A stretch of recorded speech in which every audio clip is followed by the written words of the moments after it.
సమానమైన తెలుగుదేశం పార్టీ కుటుంబ సభ్యులందరికీ బీజేపీ నాయకత్వానికి కార్యకర్తలకు పెద్ద ఎత్తున ఈరోజు చూస్తున్నాను. కుత్బుల్లాపూర్ ఎప్పుడు కూడా తెలుగుదేశం పార్టీకి కంచు కోట. ఇది ఎవ్వరూ కదిలించలేరు. అలాంటి కంచు కోటకు వచ్చినప్పుడు బ్రహ్మాండంగా స్వాగతం పలికినటువంటి మా తెలుగింటి ఆడపడుచులందరికీ పేరు పేరున మరొక్కసారి మనస్ఫూర్తిగా స్వాగతం, ధన్యవాదాలు. మా తమ్ముళ్ళ ఉత్సాహం చూస్తున్నా. కుత్బుల్లాపూర్కి వచ్చినప్పటి నుంచి చూస్తున్నాను. ఎక్కడ చూసినా వీరోచితంగా ఉన్నారు తమ్ముళ్ళు. మీ మీదే నా ఆశ. రేపు ఎన్నికల్లో కూడా 8కి 8 మనమే గెలుస్తున్నాం, దాంట్లో అనుమానమే లేదు. ఈరోజు ఒక్కసారి మీరందరూ కూడా ఆలోచించుకోవాల్సిన అవసరం ఉంది. హైదరాబాద్ కార్పొరేషన్కి ఎన్నికలు జరుగుతున్నాయి. బైఫర్కేషన్ తర్వాత మొట్టమొదటిసారిగా వచ్చిన ఎన్నికలు ఈ ఎన్నికలు. అసెంబ్లీ ఎన్నికలైనాయి. ఇక్కడే వివేక్ గౌడ్ గారిని అతి పెద్ద మెజారిటీతో గెలిపించారు మీరందరూ కూడా. దానికి మరొక్కసారి మనస్ఫూర్తిగా ప్రతి ఒక్కరికి అభినందనలు, ధన్యవాదాలు. నేను ఇప్పుడు కోరేది, మీరు రేపు జరిగే ఎన్నికల్లో 8కి 8 సీట్లు తెలుగుదేశం పార్టీ మిత్రపక్షమైన బీజేపీ పార్టీని గెలిపిస్తామని గట్టిగా చప్పట్లు కొట్టి హర్షాన్ని, ఆమోదాన్ని తెలియజేయాల్సిన అవసరం ఉంది. నేను అడుగుతున్నా మిమ్మల్ని అందరినీ, హైదరాబాద్ని ఎవరు డెవలప్ చేశారో తమ్ముళ్ళు అని మిమ్మల్ని అడుగుతున్నా. తెలుగుదేశం అవునా కాదా అని అడుగుతున్నా. ఒకప్పుడు అభివృద్ధి అంటే హైదరాబాద్ అంటే అబిడ్స్లో ఉండేది. ఏ వ్యాపారాల తర్వాత సినిమాలు ఎన్నికలు హోటల్కు పోవాలన్నా అబిడ్స్ తప్ప వేరే మార్గం లేదు. ఈరోజు హైదరాబాద్ని, తెలంగాణను అభివృద్ధి చేసింది మన నాయకుడు ఎన్టీ రామారావు గారు తప్ప ఇంకొకరు కాదు. ఆయన తెలుగుదేశం పార్టీ పెట్టింది కూడా ఒక చరిత్ర. అధికారం కోసం పెట్టలేదు, తెలుగువారి ఆత్మ గౌరవం కోసం పెట్టిన పార్టీ తెలుగుదేశం పార్టీ. తెలంగాణ ప్రాంతంలో పటేల్ పట్వారీ వ్యవస్థ రద్దు చేసి ఈ ప్రాంతంలో నిజమైన స్వాతంత్రాన్ని తెచ్చిన వ్యక్తి నందమూరి తారక రామారావు అనే విషయం మనం మర్చిపోవడానికి వీలు లేదు. ఆ తర్వాత నేను వచ్చిన తర్వాత నేను అడుగుతున్నా మా తమ్ముల్ని, ఈరోజు ఔటర్ రింగ్ రోడ్ వచ్చింది కుత్బుల్లాపూర్ పక్కన, ఎవరు చేశారో తమ్ముళ్ళు అని అడుగుతున్నా. 161 కిలోమీటర్లు భారతదేశంలో ఎక్కడా లేదు. అలాంటి బ్రహ్మాండమైన ఔటర్ రింగ్ రోడ్ తీసుకొచ్చి ఈరోజు హైదరాబాద్ని అభివృద్ధి చేశాం. కృష్ణా జలాలు తీసుకొచ్చాం. అదే మరి గోదావరి జలాలు తీసుకురావడానికి ఆ రోజు నాంది పలికింది తెలుగుదేశం పార్టీ. ఇంకో పక్క మీరు చూస్తే రోడ్లన్నీ వెడల్పు చేశాం. అదే కాకుండా ఇంటర్నేషనల్ ఎయిర్పోర్ట్ శంషాబాద్లో ప్రపంచంలోని ఒక మంచి ఎయిర్పోర్ట్ని ఈరోజు నిర్మాణం చేయగలిగాం. ఇదే కాకుండా మీరు చూస్తే ఐఎస్పి కానీ 1-2 కాదు, కాలేజీలు కానీ, ఇంకో పక్క హాస్పిటల్స్ కానీ, అదే మరి షాపింగ్ మాల్స్ కానీ, హోటల్స్ కానీ అన్నిటికీ మనమే నాంది పలికాం.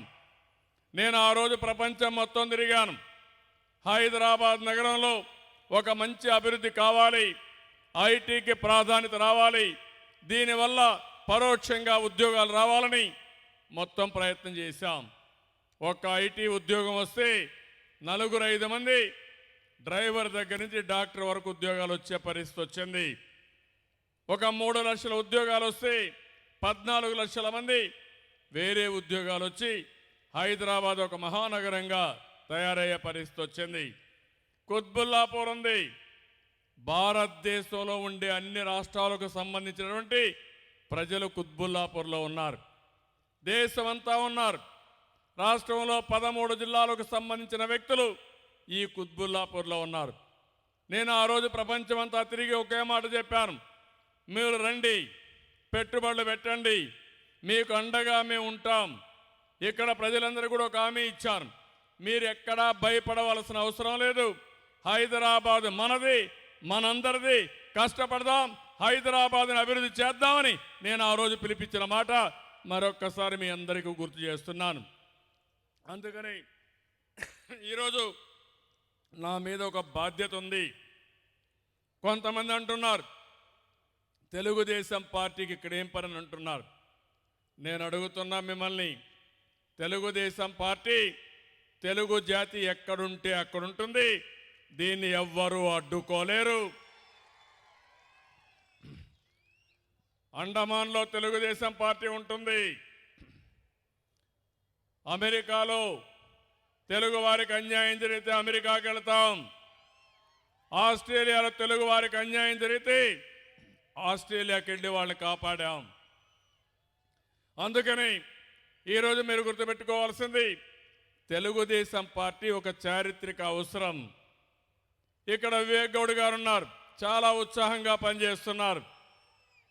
ఆయన్ని బలపరచాలంటే 8కి 8 సీట్లు మీరు గెలిపించి రేపు కార్పొరేట్లుగా ఎంపికైతే దానివల్ల మంచి ఫలితాలు వచ్చే పరిస్థితి వస్తుంది. నేను ఒకటే ఈ ప్రాంతంలో ఉండే మిమ్మల్ని,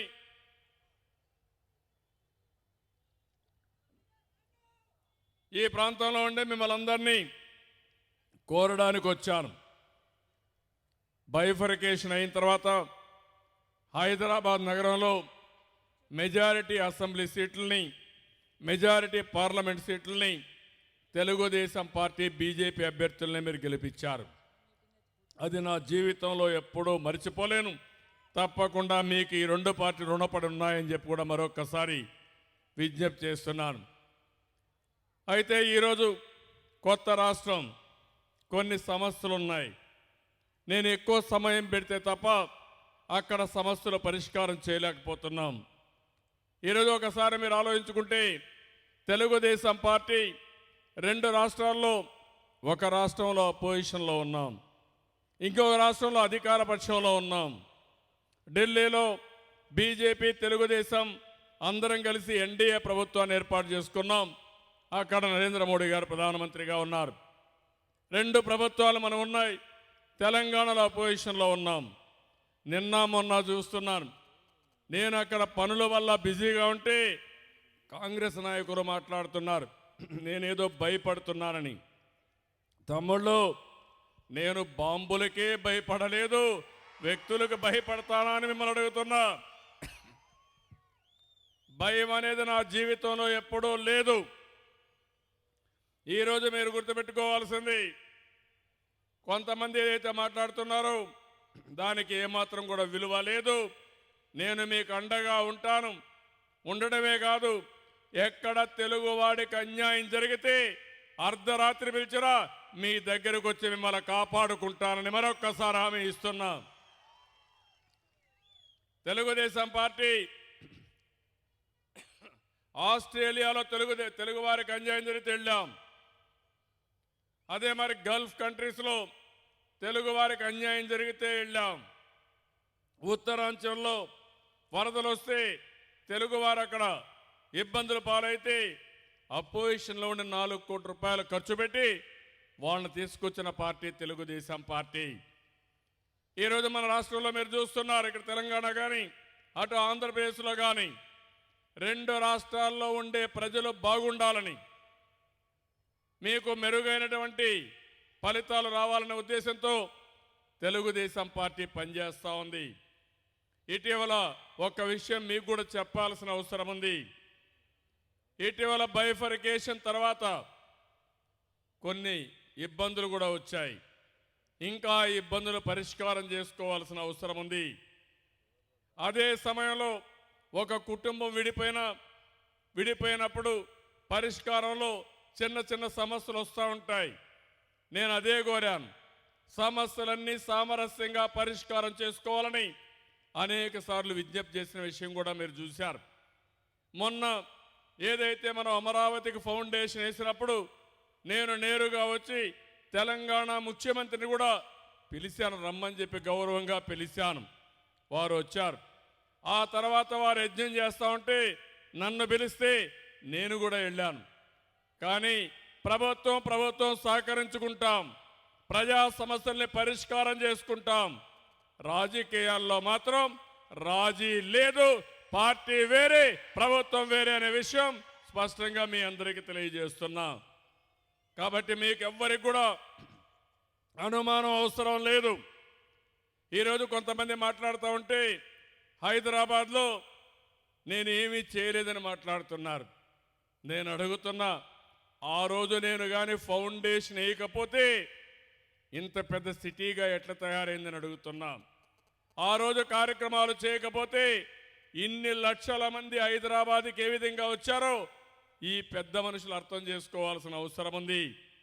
కొంతమంది మాట్లాడుతూ సరిగా రోడ్లు లేవు, లేకుంటే రోడ్ల మీద నీళ్లు పోతున్నాయి, ఇంకా కొన్ని సమస్యలు ఉన్నాయని మాట్లాడుతున్నారు. నిత్యం ఈ నగరం పెరుగుతూ ఉంది. మీరు ఒక్క విషయం గుర్తుపెట్టుకోవాల్సిన అవసరం ఉంది. 10 సంవత్సరాల్లో ప్రపంచంలో ఉండేవారు ఎవరైనా ఢిల్లీకి వస్తే దేశ రాజధానిగా ఢిల్లీకి వెళ్ళి అభివృద్ధి చూడాలంటే హైదరాబాద్కు వచ్చారు. బిల్ క్లింటన్ మొదలుకొని, బిల్ గేట్స్ మొదలుకొని, టోనీ బ్లేయర్ మొదలుకొని అందరూ మన దగ్గరికి వచ్చారు. ఈ 12 సంవత్సరాల్లో మీరు చూస్తున్నారు హైదరాబాద్ ఒక విధంగా చెప్పాలంటే కాంగ్రెస్ హయాంలో నిర్వీర్యమైంది. ప్రస్తుతం కూడా ఏం జరిగే పరిస్థితి లేకుండా పోయింది. 14 సంవత్సరాల కంటే ముందు శాంక్షన్ అయిన మెట్రో ఇంకా పూర్తి కాలేదంటే మీరే ఒకసారి ఆలోచించాల్సిందిగా నేను కోరుతున్నాను. అందుకని మళ్ళీ అభివృద్ధి జరగాలంటే, హైదరాబాద్కి పూర్వ వైభవం రావాలంటే అది ఒక్క తెలుగుదేశం పార్టీకి తప్ప, బీజేపీకి తప్ప వేరే వాళ్ళకి ఆ శక్తి లేదని చెప్పి కూడా నేను మీకు విజ్ఞప్తి చేస్తున్నాం. ఇంకో పక్కన నేను మిమ్మల్ని అందరినీ కోరేది, ఈరోజు కేంద్రంలో బీజేపీ ఉంది, ఆ పార్టీ కూడా సపోర్ట్ అవసరం. ఎన్డీఏ ప్రభుత్వం సహకారంతో ఏదైనా అవసరమైతే హైదరాబాద్ని అన్ని విధాల అభివృద్ధి చేసుకునే అవకాశాలు ఉన్నాయి. ఇంకో పక్క హైదరాబాద్కి ఆదాయం పెరిగింది, ఇంకా ఎక్కువ ఆదాయం వచ్చే అవకాశం ఉంది. మీరు గెలిపించే కార్పొరేటర్లు భవిష్యత్తులో ఈ ప్రాంతాన్ని పెద్ద ఎత్తున అభివృద్ధి చేసే అవకాశం ఉంది. నీతివంతమైన కార్పొరేటర్లు కావాలి, గట్టిగా పనిచేసే కార్పొరేటర్లు కావాలి, మీకు అండగా ఉండే కార్పొరేటర్లు కావాలి. నేను ఆ రోజు ఒక మాట చెప్పాను, అవసరమైతే ఉదయం నిద్ర లేస్తానే మొత్తం వాళ్ళ డివిజన్ అంతా తిరిగే విధంగా నేను ఏర్పాటు చేస్తానని చెప్పాను. ఇప్పుడు కూడా నేను హామీ ఇస్తున్నా, అభ్యర్థులు గెలిపించండి, ఉదయం మీ దగ్గరకు వచ్చి ప్రాంతాలన్నీ తిరిగి మీ సమస్యలన్నీ పరిష్కారం చేసే విధంగా నేను పనిచేపిస్తానని మీ అందరికీ హామీ ఇస్తున్నా. ఇది గుర్తుపెట్టుకోవాల్సిందిగా నేను కోరుతున్నాను. అందుకని మళ్ళీ మిమ్మల్ని అందరినీ అదే మరిగా కార్పొరేషన్ అనగానే మీరు చూస్తున్నారు అనేక అవకతవకలు. ఈరోజు ఎక్కడ చూసినా అవినీతి పెరిగిపోతా ఉంది. ఒక నీతివంతమైన పాలన ఇస్తాం, ఒక్క రూపాయి కూడా అవినీతి లేకుండా పూర్తిగా మెరుగైన సేవలు అందించే విధంగా తెలుగుదేశం పార్టీ కృషి చేస్తామని చెప్పి మరొక్కసారి మీ అందరికీ హామీ ఇస్తున్నాను. ఇదే కాకుండా ఇంకా నేను మీ అందరిని విజ్ఞప్తి చేసేది ఒకటే, హైదరాబాద్ నగరం ఒక సుందరమైన నగరంగా తయారు చేయడానికి కుత్బుల్లాపూర్లో మీకు జ్ఞాపకం ఉంటుంది, నేనే వచ్చి పచ్చదనం పరిశుభ్రం మీద కొన్ని లక్షల చెట్లు పెట్టించిన విషయం ఒకసారి మీరు గుర్తుపెట్టుకోవాలి.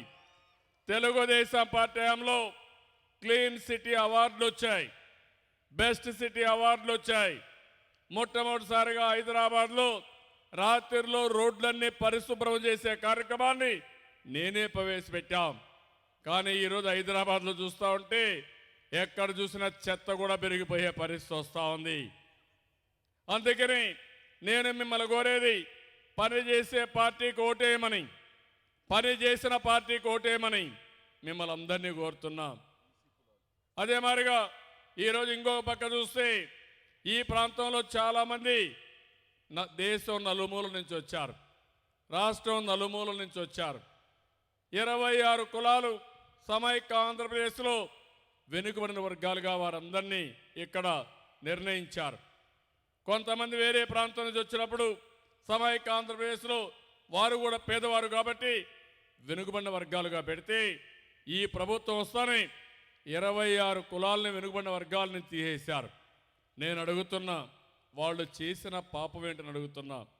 సమైక్య ఆంధ్రప్రదేశ్లో హైదరాబాద్లో వాళ్ళు పేదవాళ్ళుగా ఉండి వెనుకబడిన వర్గాలుగా ఉంటే ఈరోజు తెలంగాణ రాష్ట్రం వస్తానే వెనుకబడినతనం పోయిందా అని మిమ్మల్ని అడుగుతున్నాను. ప్రభుత్వం ఈ విషయం ఆలోచించాల్సిన అవసరం ఉంది. పేదవాళ్ళు ఎక్కడున్నా వాళ్ళకు అన్యాయం జరగడానికి వీలు లేదు. వాళ్ళు ఇప్పుడు కోర్టుకు కూడా పోయారు. వాళ్ళకు హామీ ఇస్తున్నాం, తెలుగుదేశం పార్టీ వాళ్ళకు అండగా ఉంటాం, అన్ని విధాలా సహకరిస్తారని చెప్పి వారందరికీ హామీ ఇస్తున్నాను.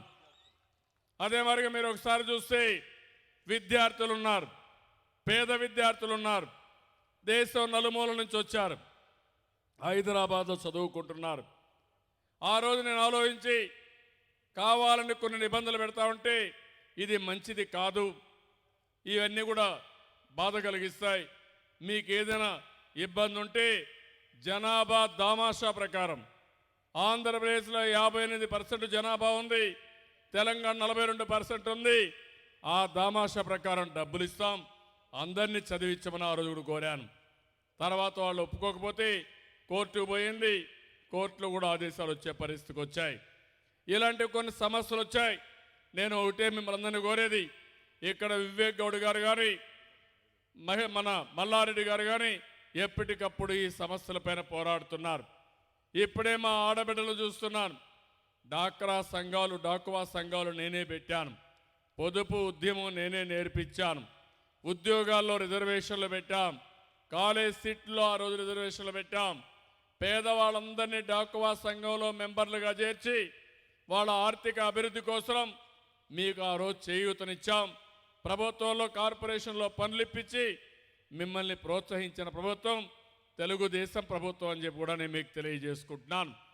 ఈరోజు ఇంకో పక్కన మనం ఒకసారి ఆలోచిస్తే కేంద్రంలో కూడా ఒక బలమైన ప్రభుత్వం నరేంద్ర మోడీ గారి ఆధ్వర్యంలో ఉంది.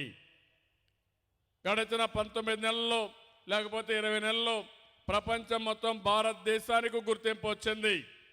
మొన్నే దావోస్కి వెళ్ళినప్పుడు నేను చూశాను, IMF ఒక రిపోర్ట్ ఇచ్చారు.